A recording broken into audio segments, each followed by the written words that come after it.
Bienvenidas y bienvenidos a otra sesión más de la Feria Internacional del Libro Universitario en su modalidad virtual que organiza la Universidad Veracruzana.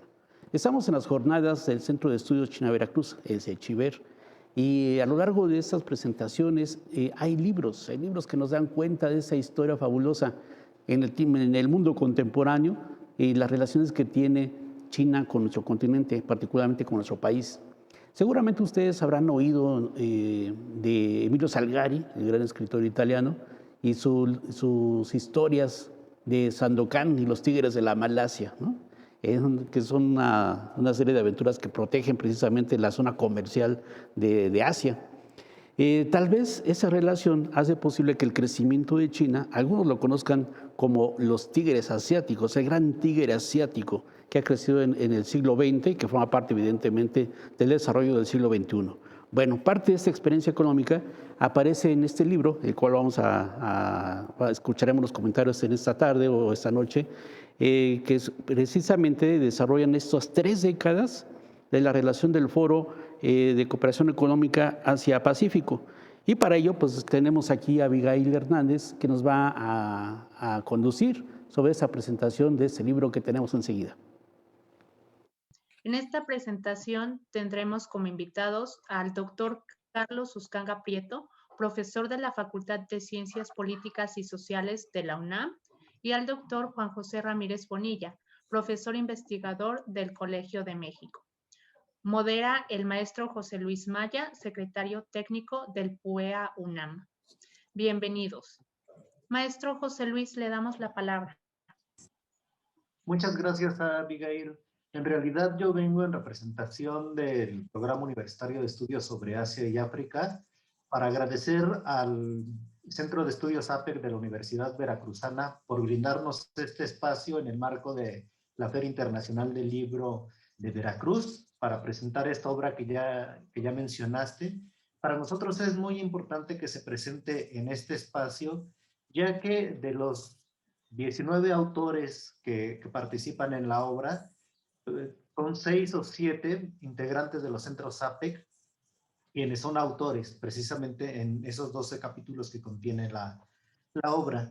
Me da mucho gusto también tener aquí al doctor Carlos Uscanga y al doctor Juan José Ramírez Bonilla, que como ya lo mencionaste, son los coordinadores de esta obra, y precisamente esta obra nace por una convocatoria que lanzan ellos para un coloquio que se hizo con todos los especialistas a nivel nacional, y se da en el marco de las 3 décadas precisamente del Foro de Cooperación Económica Asia-Pacífico.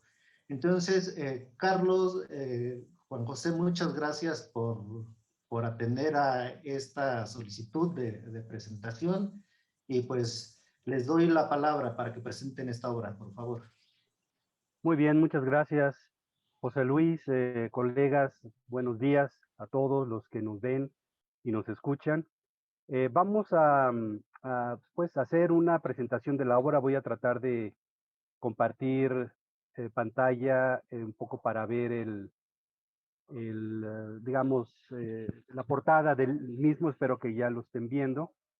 Y en efecto, tal como lo refería el maestro José Luis Maya, este esfuerzo académico y editorial por parte del Programa Universitario de Estudios de Asia y África se basa en digamos, un intento para hacer un balance integral de este foro regional, APEC, el Foro de Cooperación Económica Asia-Pacífico, que justamente en el 2019 cumplía 30 años, para la cual hicimos una convocatoria con gran parte de profesores que están adscritos a los centros de estudios APEC acreditados en México, así como a otros colegas que consideramos que eran importantes su, digamos, pertenencia a este proyecto por el expertise académico que tienen sobre los temas de Asia-Pacífico y particularmente sobre los temas de regionalismo e integración regional. Como ya fue referido, 19 autores participan de varias instituciones, tanto nacionales públicas como privadas. Y creo yo que pues da cuenta, ¿no? Del poder de convocatoria que el mismo Programa Universitario de Estudios de Asia y África tuvo, también de la mano, diríamos, de mi colega, el doctor Juan José Ramírez, y pues se logró, digamos, generar un balance de los pocos existentes, pensaría yo, en habla hispana sobre este foro regional en su agenda, en su trayectoria y sobre todo en los temas que van a marcar el futuro del mismo. En la coyuntura en que nosotros iniciamos el trabajo, recordaremos, estaba el tema de las políticas disruptivas de la administración Trump, que habían marcado un cambio importante dentro de la concepción del comercio multilateral. Había todo un escepticismo sobre el papel que tenía que jugar no solamente la OMS, la Organización Mundial del Comercio, sino también en términos de cómo digamos, las acciones de la política comercial de Estados Unidos impactarían en la renegociación de acuerdos, tal como sucedió en el caso del Telecán, como sucedió en el caso del acuerdo con Corea y otros más, pero también esta suerte de falta de credibilidad de los organismos regionales. Y esto se reflejó justamente en la reunión de Papúa Guinea, en donde no se logró ningún consenso por primera vez en la historia de este organismo, no se llegó a una declaración, digamos, adoptada por los líderes de este mecanismo de cooperación, y ahí generaban señales de que algo estaba pasando dentro de APEC.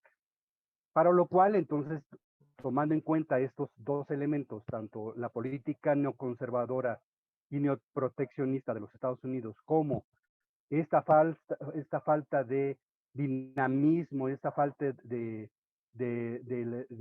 fuerza que había caracterizado a APEC en las décadas anteriores, decidimos justamente pues emprender un proceso más asertivo, mucho más profundo para analizar cada uno de los aspectos de la agenda. En el libro ustedes van a poder encontrar un análisis sobre precisamente la coyuntura de la política comercial y la crisis del multilateralismo. Van a poder encontrar también un análisis sobre la trayectoria de los 30 años en función de los pilares que APEC han edificado, los pilares de la liberalización del comercio, la cooperación y también la facilitación de negocios. Van a encontrar también ya a nivel ya más puntual, más específico, temas referidos a género, a la concepción de desarrollo que está impulsando este mecanismo, así como temas sobre pymes y también análisis de la reforma o de los temas de la reforma estructural que este mecanismo ha tratado de empujar desde hace varios años. Finalmente, bueno, se cierran los capítulos con una suerte de análisis prospectivo, donde se van a delinear, bueno, pues cuál va a ser la suerte y el futuro que este mecanismo de cooperación tendrá seguramente en los próximos años. Sabemos que las condiciones han cambiado, vemos ya otro discurso en términos de la administración de Joe Biden. Sin embargo, creo que no caduca, diríamos, el análisis de contenido en este ejemplar, en esta obra, porque pues da cuenta precisamente cuál fue la respuesta que posteriormente se da a este pensamiento ultra proteccionista que estaba empujando la administración de Donald Trump. Y en ese sentido, ¿cuál fue el impacto en los organismos regionales, particularmente en el caso de APEC? En ese sentido, bueno, reitero, creo yo que da cuenta desde una perspectiva comprensiva, es una obra que permite generar reflexiones y también delinear nuevas rutas de interpretación y rutas de trabajo que los interesados en este tema pueden adoptar. y pueden seguir y pueden desarrollar. También, digamos, ofrece la oportunidad de aperturar nuevos horizontes de investigación para los estudiantes, que no solamente estén centrados en los temas tradicionales, diríamos, que generalmente siempre se expresan cuando uno analiza este mecanismo regional, sino también, como ya había hecho referencia, el tema de género creo que es un tema nuevo, un tema fresco, que da cuenta, diríamos, de toda la complejidad y digamos, y el alcance multitemático que este organismo tiene. También, fíjense, la coyuntura fue interesante. Ya vimos que en el 2019 la reunión de APEC fue cancelada precisamente por el tema de los disturbios y la reacción por parte de los grupos sociales en Chile frente a una política de alza del transporte, así se originó la misma, que derivó a protestas masivas, que derivó al mismo tiempo la cancelación de este foro. Por primera vez en la historia no se realizaba de manera anual este mecanismo. Posteriormente, bueno, la última reunión en Malasia, bueno, generaba también muchas expectativas en el marco justamente de la pandemia, ¿no?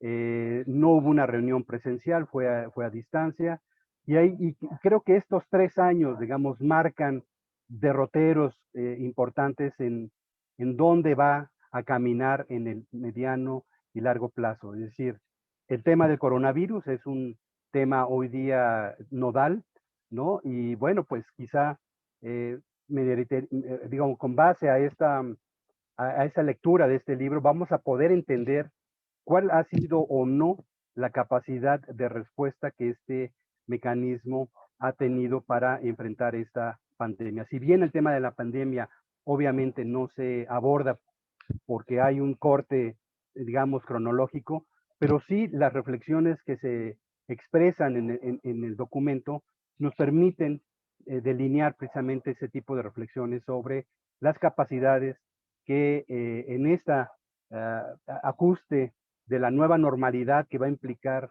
no solamente en lo social, sino en lo económico y en lo político, se tendrá, digamos, en la región del Asia-Pacífico y particularmente en la pertinencia y la existencia de estos foros de cooperación regional.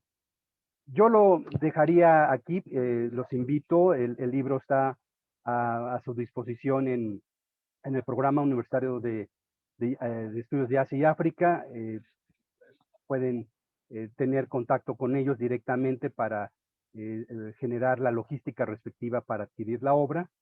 Y pues daría voz, digamos, a mi colega, el doctor Juan José Ramírez, que él tiene también algunos aspectos muy relevantes que reflexionar el día de hoy.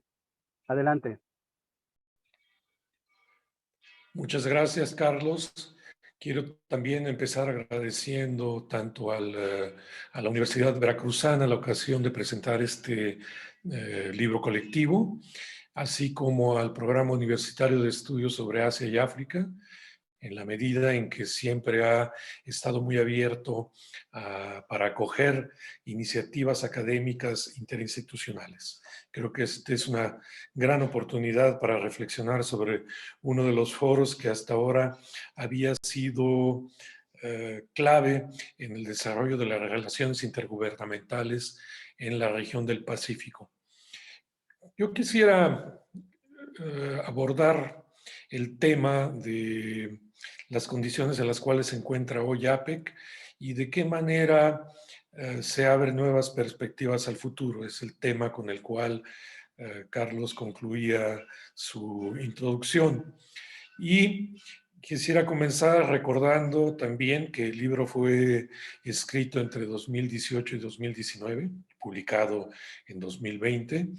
Por lo tanto, el contexto general, global y regional en el Pacífico era muy diferente al actual.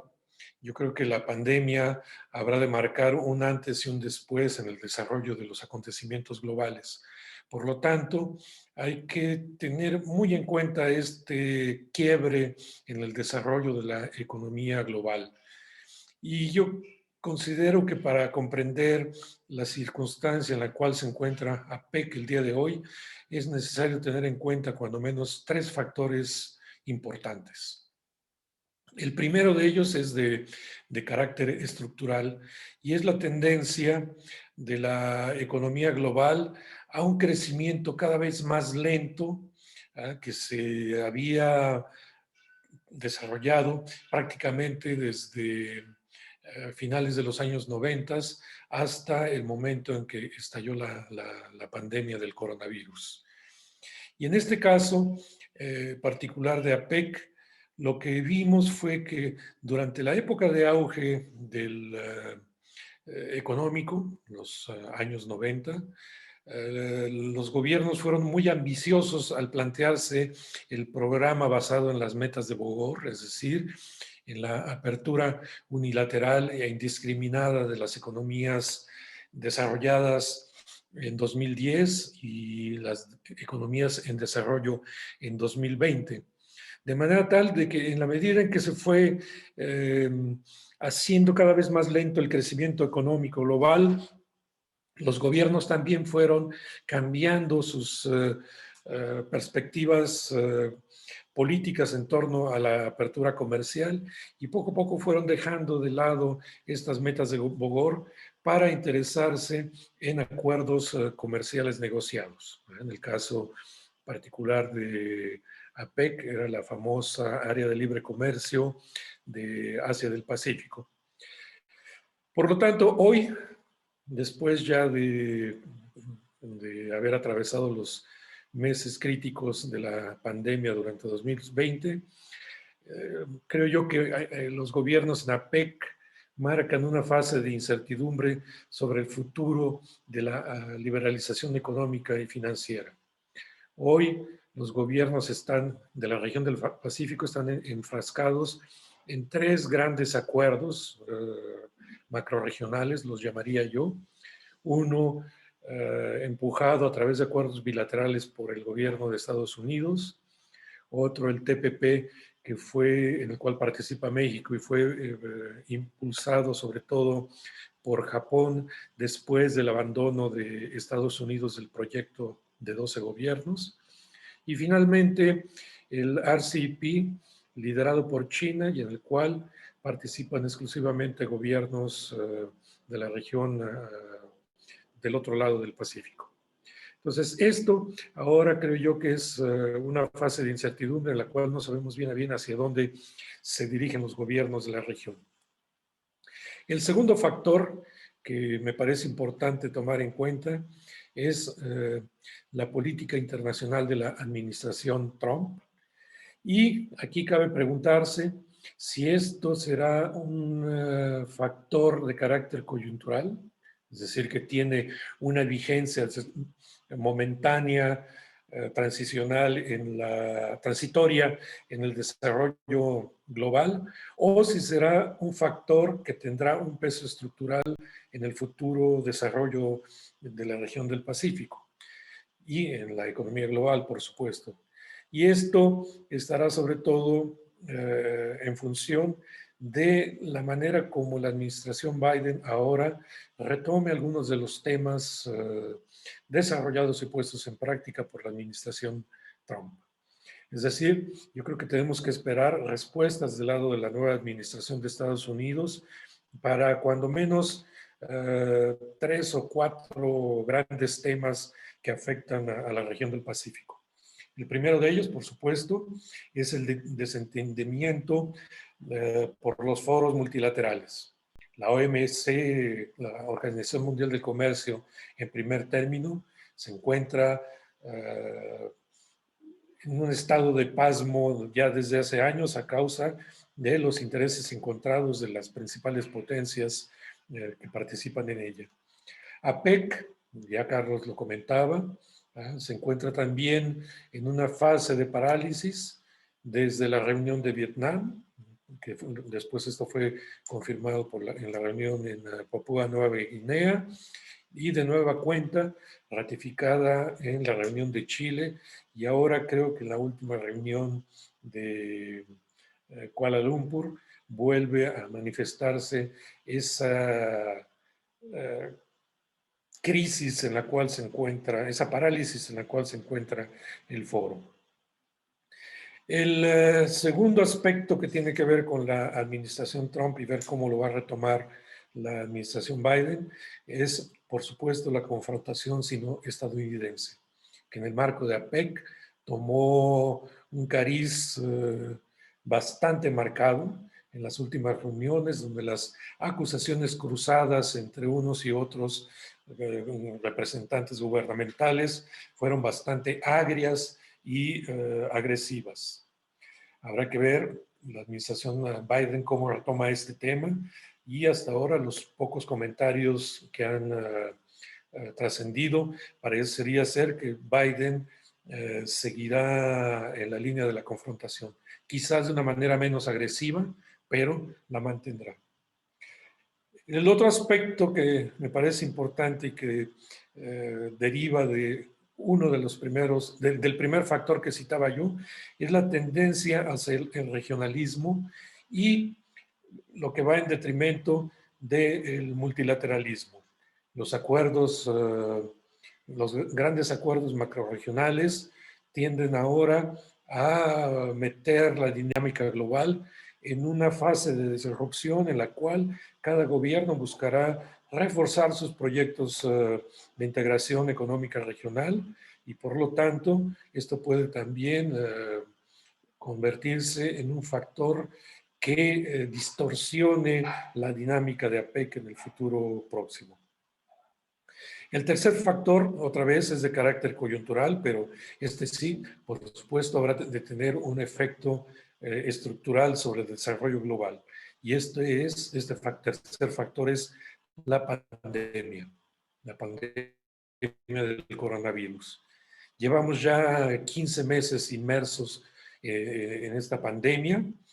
Todavía no vemos una solución definitiva a esta difusión de infecciones, y no la veremos hasta que haya una vacuna definitiva, en la cual haya una con la cual las infecciones no puedan ya reproducirse en los individuos y por lo tanto pueda ser controlada de manera absoluta. Mientras esto no suceda, seguiremos viendo lo que ya vivimos en lo que va del transcurso de la pandemia. Cierres de fronteras y un trastocamiento total de la economía global. Yo creo que ese es el aspecto más importante en términos económicos y esto implica una tendencia nueva o un factor nuevo que refuerza esa tendencia hacia el regionalismo que ya indicaba anteriormente. Entonces, si la pandemia se prolonga más en el tiempo, tal vez veamos concretarse de manera más rápida los procesos tendientes a constituir bloques regionales relativamente cerrados con respecto a los demás. Culminaría señalando que ahora para APEC es necesario adaptarse al nuevo contexto. Creo que 2020 ha sido una ocasión perdida para esa adaptación. La declaración de líderes de Kuala Lumpur no menciona nada sobre la actitud de los gobiernos en torno a las metas de Bogor. No ha habido una revisión crítica del abandono de estas, sino simplemente se les vuelve a citar como uno de los mantras centrales del discurso político, pero detrás de ello sigue habiendo un vacío político importante. Tampoco han habido a lo largo de 2020 respuestas concretas al tema de la cooperación sanitaria para enfrentar el coronavirus. En el pasado vimos respuestas rápidas al terrorismo en 2001, a la pandemia del SARS, por ejemplo, pero hoy no hemos visto ninguna respuesta concreta en torno a las políticas sanitarias para contener el coronavirus. Esto, por supuesto, está sostenido por los conflictos internos entre los gobiernos miembros de APEC, y sobre todo en este caso sobre lo que algunos consideran la responsabilidad de China en el desarrollo de la pandemia, pero también la acción eficaz que ha puesto nuevamente a Taiwán en primera línea como uno de los gobiernos más efectivos en la contención de la pandemia, y esto vuelve a poner sobre la mesa de discusiones estas fricciones eternas entre gobiernos considerados rivales dentro de APEC.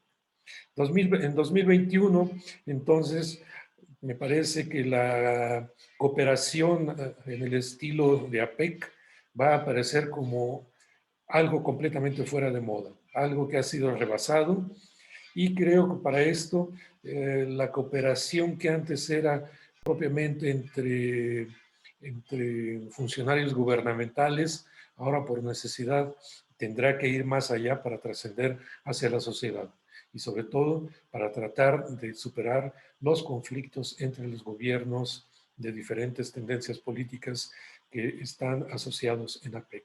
Sin esto, me parece que APEC, el futuro de APEC en el corto, mediano plazo, será totalmente cancelado. Muchas gracias. Muchas gracias, doctor Carlos Uscanga, doctor Juan José Ramírez Bonilla, por esta puntual presentación y un breve recorrido sobre los temas que contienen cada uno de los 12 capítulos. Por supuesto que es solamente una probadita de lo que, de lo que el lector va a encontrar a lo largo de 380 páginas que componen el libro. Y bueno, de cierta manera, el título del libro ya tiene por ahí una leyenda que de hecho retoman ahorita, principalmente al final, el doctor Juan José Ramírez, al dar los posibles escenarios para el futuro, ¿no? Él mencionaba por ahí 3 aspectos fundamentales, pues una que es el estructural, lo que es la política internacional y la tendencia hacia el regionalismo. Él ya también nos mencionaba un poco cuáles son los posibles escenarios para ello, y pues sin más, pues les agradezco y también vuelvo a recomendar a los lectores adquirir la obra. Está disponible en el Programa Universitario de Estudios sobre Asia y África. Ustedes pueden mandar un correo a ediciones.puea@unam.mx. Ahí pueden conseguir toda la información respecto a los envíos. Ahora es un momento complicado en la Ciudad de México, están levantando el semáforo rojo, entonces es un poco difícil los envíos, pero claro que con previo acuerdo se puede realizar. También les quiero dar la noticia de que ya estamos empezando a trabajar la versión electrónica para que también ustedes, ante la situación que vivimos ahora, ustedes tengan la posibilidad de poder adquirir el libro en formato electrónico. Entonces, yo espero que esto no tarde mucho, no demore mucho, y que pronto ya les podamos dar la noticia de que tenemos este libro en versión electrónica. Pues nuevamente agradecer a la Universidad Veracruzana, al doctor Aníbal Sotele, que es el representante del Centro APEC Veracruz, que es quien nos brindó este espacio, y bueno, a todo su equipo que han hecho un extraordinario trabajo. Muchas gracias nuevamente, Juan José y Carlos. Muy importantes temas. Sin duda alguna, no hay que perderlos de vista. La cuestión de la economía y este crecimiento en esta región importantísima que forma el Pacífico, Asia y Pacífico. Eso, sin duda alguna, hay que seguirlo, porque el crecimiento se venía dando, ¿no? Muy, muy grande. A nivel mundial, pues China se ha convertido en un gran líder, sobre todo en cuestiones económicas. Pero la pandemia, como bien lo mencionan, pues como que nos pone un alto en muchas cosas, muchos elementos que hay que repensar y rehacer, y cómo se va a rehacer también hacia el futuro, hacia el siglo XXI. Ahí está la importancia de la cooperación y la importancia de este foro, donde precisamente participa nuestro país, en el foro Asia-Pacífico. Gran libro, muy buenas participaciones, muchas gracias por acompañarnos. Los invitamos para que esté también con nosotros en otra ocasión, en esta Feria Internacional del Libro Universitario en su modalidad virtual, que puede seguir las actividades a través de Facebook Live, y también después podrá ver estas pláticas o estas presentaciones de libros en YouTube a través de Filo Virtual. Muchas gracias, hasta luego.